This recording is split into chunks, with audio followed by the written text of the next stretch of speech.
মেঝেতে একটা ক্ষীণ দাগ দেখিয়ে হঠাৎ থেমে গেল নাইম।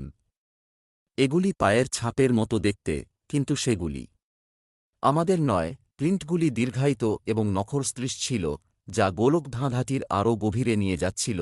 আমাদের তাদের অনুসরণ করা ছাড়া কোনো উপায় নেই, আরিফ অনিচ্ছাকৃতভাবে বলল। যখন তারা চলতে থাকে, অস্পষ্ট ফিসফিস আবার বাতাসে ভরে উঠতে শুরু করে, প্রতিটি পদক্ষেপের সাথে জোরে জোরে বাড়তে থাকে। দেয়ালগুলোকে দেখে মনে হচ্ছিল যে তারা তাকাচ্ছে না, তাদের আরও বিভ্রান্ত করছে। হঠাৎ ফিসফিস বন্ধ হয়ে গেল, একটি বধির গর্জন দ্বারা প্রতিস্থাপিত হল।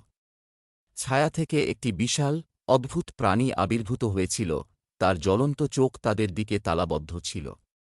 এটি অপ্রাকৃতিক গতিতে চলেছিল, দলটিকে ছিন্নভিন্ন করতে বাধ্য করেছিল।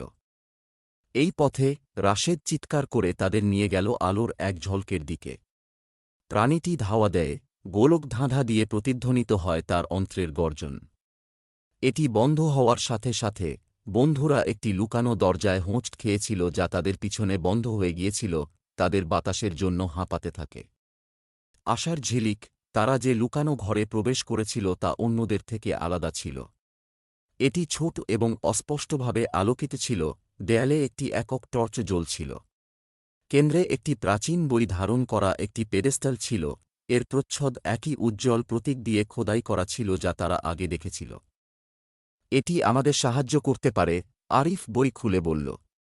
পৃষ্ঠাগুলি অদ্ভুত ডায়াগ্রাম এবং পাঠ্য দ্বারা পূর্ণ ছিল, কিন্তু একটি চিত্র তাদের মনোযোগ আকর্ষণ করেছিল, একটি চিহ্নিত প্রস্থান সহ গোলকধাঁধার একটি মানচিত্র। পাশাপাশি এটি একটি সতর্কতা ছিল, পথটি বিপজ্জনক, কিন্তু আলো আপনাকে গাইড করবে। মানচিত্রটি ব্যবহার করে তারা সাবধানে তাদের পদক্ষেপগুলি ফিরিয়ে আনল, নিরাপদ পথ চিহ্নিত করার জন্য টর্চ জ্বালিয়েছে।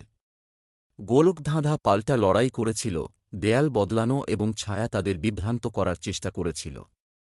কিন্তু তাদের দৃঢ় সংকল্প তাদের এগিয়ে যেতে থাকে। অবশেষে তারা সামনে একটি ক্ষীণ আভা দেখতে পেল। প্রস্থান কাছাকাছি ছিল, কিন্তু তাই প্রাণী ছিল। এটি তাদের পিছনে গর্জন করে, দ্রুত দূরত্ব বন্ধ করে, চালাও, ফিরে তাকাও না। পরের পাঠগুলো দেখতে আমাদের স্যাটিসফাইং.বিডি চ্যানেলটি সাবস্ক্রাইব এবং ফেসবুক পেজ ফলো দিয়ে পাশে থাকবেন। ধন্যবাদ।